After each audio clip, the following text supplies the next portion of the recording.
Let's study Matthew chapter 8 together. Chapter 8. And when he was come down from the mountain, great multitudes followed him. And behold, there came to him a leper, and worshipped him, saying, Lord, if thou wilt, thou canst make me clean.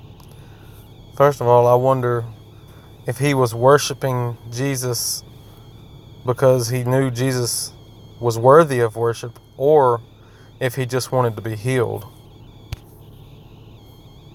And he stretched forth his hand and touched him, saying, I will, be thou made clean. And straightway his leprosy was cleansed. And Jesus saith unto him, See thou tell no man, but go, show thyself to the priest, and offer the gift that Moses commanded, for testimony unto them. And when he was entered into Capernaum, there came a... And just notice how easily Jesus could heal. There was no ritual or anything. He just says, I will that you be healed. And he healed him. Came unto him a centurion, beseeching him, and saying, Lord, my servant lieth in the house, sick of the palsy, grievously tormented. And he said... So a centurion would be a Roman, not a Jew, but a Roman military leader. He saith unto him, I will come and heal him. And the centurion answered and said, Lord, I am not worthy that thou shouldest come under my roof, but only say the word, and my servant... Now this centurion is demonstrating worship of Jesus. He said he was not worthy for Jesus to even come under his roof. He recognized how glorious Jesus was and how he deserved praise and how magnificent Jesus was. Servant shall be healed. For I also am a man under authority, having under myself soldiers. And I say to this one, Go, and he goeth, and to another, Come, and he cometh, and to my servant, Do this, and he doeth it. And when Jesus heard it, he marveled, and said to them that followed, Verily I say unto you, I have not found so great faith, no, not in Israel. So Jesus, it says he marveled, but I really don't think that Jesus was surprised by this, because Jesus knows the hearts of men, the minds of men. He knew what was in this man. He created this man, this centurion. But he would demonstrate marvel to those who heard it, because he said, look at this. Here's a man who's not even a Jew. He's a Roman military leader, and he has more faith than everybody in Israel, because all he is asking me to do is to just speak a word, and he'll what was it? His servant. So he said he just wanted to speak a word and heal his servant. And I say unto you, that many shall come from the east and the west, and shall sit down with Abraham and Isaac and Jacob in the kingdom of heaven. But the sons of the kingdom shall be cast forth into the outer darkness. Now this is confusing to me. I think when it's talking about many will sit down with Abraham, Isaac, and Jacob in the kingdom of heaven, that sounds like what we consider heaven in the afterlife after you die. But then it says, but the sons of the kingdom shall be cast forth into the outer darkness. It sounds odd that it would describe those group of people as the sons of the kingdom, because that sounds like a description of the saved, but yet it says they will be cast forth into outer darkness. So, anybody have any thoughts there? That would be an interesting discussion. There shall be the weeping and the gnashing of teeth. And Jesus said unto the centurion, Go thy way, as thou hast believed, so be it done unto thee. And the servant was healed in that hour. So Jesus just said, go home and your servant will be healed. And that's all it takes. All he has to do is say, be healed, and be healed. All he has to do to demons is say, go, and they go. There is no challenge. There is no difficulty. There is no opposition. He is all powerful. He can do whatever he wants to do simply by speaking a word. He and God spoke the earth into existence. All he has to do is say, be there, and it's there. And when Jesus was come into Peter's house, he saw his wife's mother lying sick of a fever. And he touched her hand, and the fever left her, and she arose and ministered unto him. And when even was come, they brought unto him many possessed with demons. And he cast out the spirits with a word, and healed all that were sick, that it might be. So he cast out the demons with a word. He just says, go, and the demons go. No opposition. He is all-powerful. And it says, and healed all that were sick. And the chapters before this have said the same thing. Jesus healed many, many, many people and cast out many demons. So all these multitudes of people that were following him, most likely were following him because he was curing them of their diseases and healing them of all the things that afflicted them, which made them realize that he was someone special who had power that no one else had. Might be fulfilled which was spoken through Isaiah the prophet, saying, Himself took our infirmities, and bare our diseases. Now when Jesus saw great multitudes about him, he gave commandment to depart unto the other side. And there came a scribe and said unto him, Teacher, I will follow thee whithersoever thou goest. So now this scribe would be a Jew.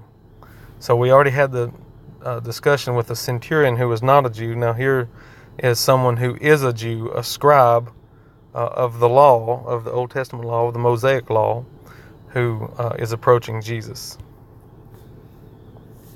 And Jesus saith unto him, The foxes have holes, and the birds of the heaven have nests, but the Son of Man hath not where to lay his head.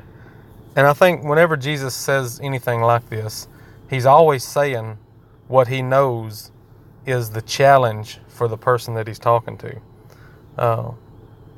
He knows that this person would have a difficulty accepting the fact that he may not have a comfortable place to lay his head at night. And another of the disciples said unto him, Lord, suffer me first to go and bury my father. But Jesus saith unto him, Follow me, and leave the dead to bury their own dead. And here again, Jesus said the very thing that the person was thinking that was presenting a challenge or an obstacle for him to be a disciple. This is another person. It's not the scribe. It says, and another disciple said, let me first go bury my father. But Jesus knew that his heart was more concerned about his burying his father than following Jesus. So he gave him that advice. And when he was entered into a boat, his disciples followed him. And behold, there arose a great tempest in the sea, insomuch. Now, I think the only thing that's been mentioned so far in Matthew, as far as the disciples by name, was Peter, Andrew, James, and John, all of which were fishermen. So they should be comfortable out on the water. They're fishermen. And now they're out in a boat, and there's a great tempest in the sea. The boat was covered with the waves, but he was asleep. And they came to him and awoke him, saying, Save, Lord, we perished. So there were some great waves that was about to turn the boat over, and somehow Jesus was sleeping through that. Perish. And he saith unto them, Why are ye fearful, O ye of little faith? So maybe when you have great faith, you also have little stress. You don't worry about things if you actually trust in God. So Jesus has ultimate faith, so he could sleep through these waves and the great tempest of the sea because he's perfectly happy trusting in God for all things. And he arose and rebuked the winds and the sea, and there was a great calm. And the men marveled, saying, What manner of man is this, that even the winds and the sea obey him? So they should have certainly already marveled at what manner of man Jesus was by all the healing of the sick and the casting out of demons. But here he even demonstrates his power over the weather and the sea and the wind. So he is all-powerful over all things, including man and man's will, weather, earth and the circumstances, everything. There is nothing. He's powerful, all-powerful over Satan and demons. And when he was come to the other side into the country of the Gadarenes, there met him two possessed with demons, coming forth out of the tombs, exceeding fierce, so that no man could pass by that way. So the Gadarene area is east of the Jordan River, near the Sea of Galilee. So they were probably in the Sea of Galilee when the boat was about to overturn with the waves and the great tempest, and they passed on the east side to where the Gadarenes were and came across these demon-possessed men. And behold, they cried out, saying, What have we to do with thee, thou Son of God? So immediately the demons know who Jesus is. They know who he is and say, we don't want to have anything to do with you. Art thou come hither to torment us before the time? Now there was afar off from them a herd of many swine feeding. And the demons besought him, saying, If thou cast us out, send us away into the herd of swine.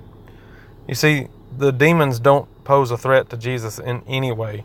Jesus is a threat to the demons, and they're begging Jesus to have mercy on them, not to torment them before the time, and to please let them go into the swine. It would be interesting to talk about what the demons even had in mind. Why did they want to possess humans, and why did they want to go into the swine if they were cast out of humans? And he said unto them, Go. And they came out and went into the swine. And behold, the whole herd rushed down the steep into the sea and perished in the waters. And certainly Jesus knew what was going to happen.